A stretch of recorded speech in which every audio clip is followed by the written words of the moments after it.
Hello friends, तो मैं हूं आपका दोस्त प्रियांशु जायसवाल और आज हम पढ़ेंगे पार्ट 5 क्या है दोस्तों? Visualising the nation. तो हम ये पढ़ेंगे कैसे नेशन को विजुअलाइज किया गया। तो आइए शुरू करते हैं बिना किसी देरी के और टेंशन के भी। During the 18th and 19th century, artists tried to give a voice to the nation. 18 और 19 सेंचुरी के बीच में जो आर्टिस्ट है वो सोच रहे थे कि हम एक नेशन को अपना फेस दे दें, मतलब नेशन का एक स्टेटस बना दें। For this day started portraying it at a person, specially a female figure. तो उसके लिए वो मतलब ना मूर्तियाँ बनाने लगे एक पर्सन की, specially female figure. The female form that was chosen to personify the nation did not stand for any particular human in real life, rather it was done by to give a rough idea of nation at a concrete form.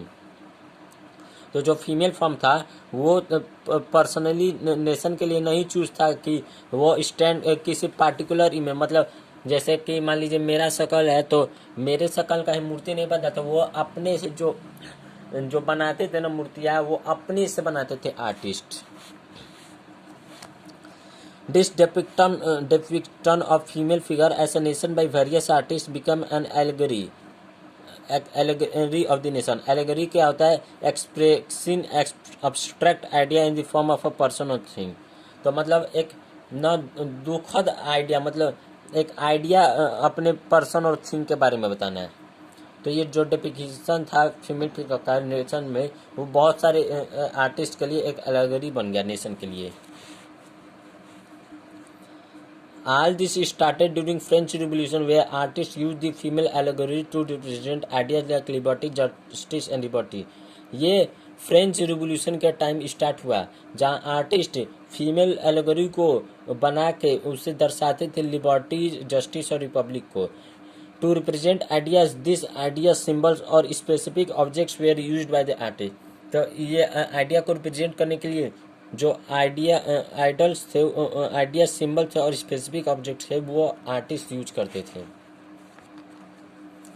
For example the symbols use by the liberty और red cap और the broken chain. Example में जो symbol use किया गया liberty के लिए वो red cap और ब्रोकन चेन है। For justice is generally blind fold women carrying a pair of weightage scale. आपने हमेशा फिल्मों में देखा होगा या रियल लाइफ में भी देखा होगा कि जो कोर्ट में होता है, तो जो जस्टिस के लिए होता है, न्याय के लिए, उसमें एक मूर्ति बनी होती है वाइट कलर की, और उसकी आंख पर पट्टी बना रहता है और हाथ में उसने वो तौलने वाला लिया रहता है।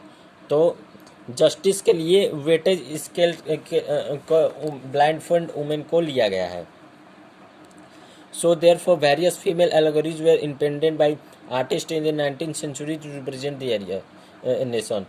तो बहुत सारी फीमेल एलेगरीज इन्वेंट हुए आर्टिस्ट के द्वारा 19th सेंचुरी में कि नेशन को रिप्रेजेंट कैसे करें।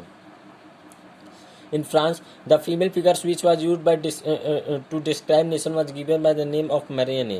फ्रांस में जो फीमेल फिगर था जो यूज किया गया था मैरीने के द्वारा, वो नेशन को डिस्क्राइब करने के लिए था।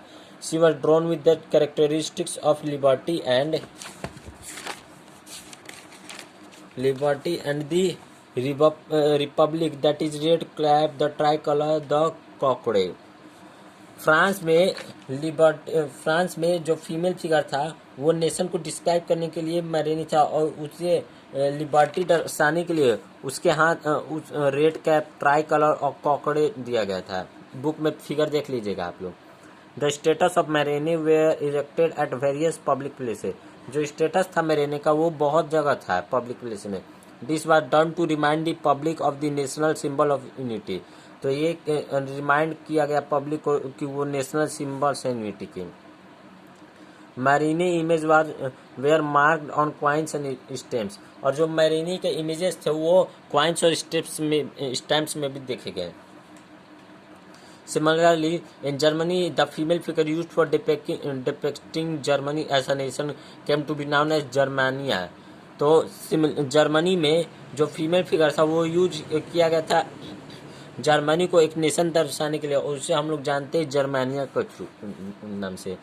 Germany is generally shown wearing a crown oak leaves at the German oak stand for heroism. जो जर्मानिया था वो जनरली अपना शो करता था एक क्रोन ओक, मतलब ओक लीव्स था वो, तो वही पहनी थी, और जो जर्मानिया ओक था वो हीरोइज्म के लिए स्टैंड था. So now we know about how the countries got unified and became nation states, and also about the personification of these states through female figure. तो हम ये जान चुके हैं कि जो कंट्री थे वो कैसे यूनिफाई हुए, जो नेशन स्टेट था और जो पर्सोनिफिकेशन था ये स्टेट का, वो फीमेल फिगर से कैसे हुआ. But the question here arises that after becoming a nation state, did they continue to be liberal democratic nation or turn into something else? तो क्या, तो अब क्वेश्चन अराइज होता है कि इसके बाद वो नेशन स्टेट बन गए थे कि या वो फिर से कंटिन्यू लिबरल डेमोक्रेटिक नेशन करने लगे या कुछ और. Will yes, after becoming nation state, the countries began to extend their boundaries in order to increase their power and influence over the other regions in the world. This led to the birth of the imperialism. So what is imperialism? तो ये जो था वो एक nation state बनाने लगे, और जो कंट्रीज थे वो एक्सटेंड करने लगे अपनी बाउंड्री, कि वो अपना पावर और इन्फ्लुएंस बढ़ा सके दूसरे रीजन्स के वर्ल्ड में. तो ये जन्म लिया इंपीरियलिज्म का. So what is imperialism? तो आइए पढ़ते हैं part 6, nationalism and imperialism. During the last quarter of 19th century, a new political change was noticed. 19th century के लास्ट में एक नया पॉलिटिकल चेंज देखा गया. Nationalism no longer retain its idealistic liberal democratic sentiment of the first half of century. जो nationalism था वो बड़ा नहीं अपना आइडियस्टिक और liberal democratic sentiments first half of century में दर्शा पाया. During this period nationalist groups become highly intolerant towards each other and they are constantly in conflict. इस पीरियड में जो नेशनलिस्ट ग्रुप थे वो हाईली इंटॉलरेंट थे अपने ही पर, और वो कॉन्स्टेंटली कॉन्फ्लिक्ट करते थे हमेशा. The major European power tried to take advantage of this in realizing their goal of imperialism. जो बहुत सारे यूरोपियन पावर थे वो सोचते थे कि हम एडवांटेज ले लें ये रियलाइजिंग का और अपने गोल ऑफ इंपीरियलिज्म को ले लें. Imperialism is a policy of extending countries power and influence with the help of military forces और अदर मीन्स. जो इंपीरियलिज्म का डिफिनीशन क्या है? इंपीरियलिज्म एक पॉलिसी है अपनी कंट्रीज पावर को दर्शाने की, मतलब कंट्री पावर को बढ़ाने की, और इन्फ्लुएंस मतलब अपनी मिलिट्री पावर को दर्शाने की, और कोई और मीन्स से. An area known as the Balkans emerge as the most desired area to fulfil the imperialist goals by the European. एक एरिया था जिसे हम बाल्कन के नाम से जानते थे, वो बहुत सारे एरिया लिया था कि अपने इंपीरियलिस्ट गोल्स को बढ़ाने के लिए यूरोपियंस के द्वारा. The Balkans was a region of geographical and ethnic variation comprising modern-day Romania, Bulgaria, Albania, Greece, Macedonia, Croatia, Bosnia-Herzegovina, Slovenia, Serbia, and Montenegro, whose inhabitants were broadly known as the Slavs. जो Balkans थे वो बहुत सारे geographical और ethnic variation को लिए थे, जिसे हम लोग मॉडर्न डे में जानते. Romania, Bulgaria, Albania, Greece, Macedonia, Croatia, Bosnia, Herzegovina, Slovenia, Serbia and Montenegro, जिन्हें हम लोग इन सबको मिला दे तो इन्हें हम लोग स्लैब्स के नाम से जानते हैं. The Balkan was the region that was under the control of the Ottoman Empire. जो बाल्कन था वो ऑटोमन एम्पायर के कंट्रोल में था, मतलब बाल्कन को ऑटोमन एम्पायर ने कंट्रोल किया था. Ottoman empire was the empire from which Greece took its independence. तो ऑटोमन एम्पायर एक वैसा एम्पायर था जहाँ से ग्रीस अपना इंडिपेंडेंस लिया था. The spread of the idea of romantic nationalism and the fall of the Ottoman empire resulted in high tension in the Balkan region. तो जो स्प्रेड था आइडिया ऑफ रोमांटिक नेशनलिज्म का और जो फॉल था, जो ऑटोमन एम्पायर गिर चुका था, वो हाई टेंशन बाल्कन रीजन में बना दिया था. Although the Ottoman Empire tried hard to strengthen itself during the 19th century by modernization and internal reforms, it could not succeed. तो जो ऑटोमन एम्पायर था वो हार्ड ट्राई करते थे कि अपना स्ट्रेंथन बना सके 19th सेंचुरी के द्वारा मॉडर्नाइजेशन और इंटरनल रिफॉर्म्स को, जो सक्सेस नहीं हुआ. The regions with European subject under its control began to separate away from it and formed up as independent state. तो जो रीजन था यूरोपियन सब्जेक्ट का जो उसके कंट्रोल में था वो अपने से सेपरेट होने लगा और एक इंडिपेंडेंट स्टेट बनाया. The Balkan people stressed on independence on the basis that they were once independent nationalists taken over by the foreign power. तो जो बाल्कन पीपल थे वो स्ट्रेस करने लगे कि जो इंडिपेंडेंस उन्हें जो मिली है उनके इंडिपेंडेंस नेशनलिस्ट थे तो वो फॉरेन पावर ना ले ले. Hence the rebellions start struggling so as to win back independence. तब जो रिबेलियंस थे वो स्ट्रगल करना चालू कर दिए और विन बैंक अपने से इंडिपेंडेंस लेना चालू किए.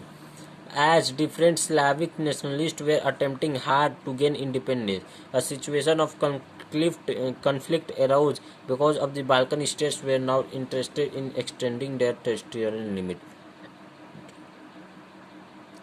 तो जब स्लाविक नेशनलिस्ट थे वो अटेम्प्ट करने लगे, मतलब उन्होंने इंडिपेंडेंस के लिए बहुत मेहनत करने लगी, तो एक सिचुएशन बनाया कॉन्फ्लिक्ट का. जब बाल्कन की वजह से एक ना कॉन्फ्लिक्ट का सिचुएशन बना जो इंटरेस्ट था अपने टेरिटोरियल लिमिट को बढ़ाने में. During this period of time, the situation became more intense because on one side Balkans were entering into rivalries and on the other side Europeans came into scene. तो इस period में जो situation था बहुत intense था क्योंकि एक side Balkans थे वो इंटर कर रहे थे रिवालरीज में और दूसरे साइड यूरोपियन थे वो अपने चेहरे दिखा रहे थे.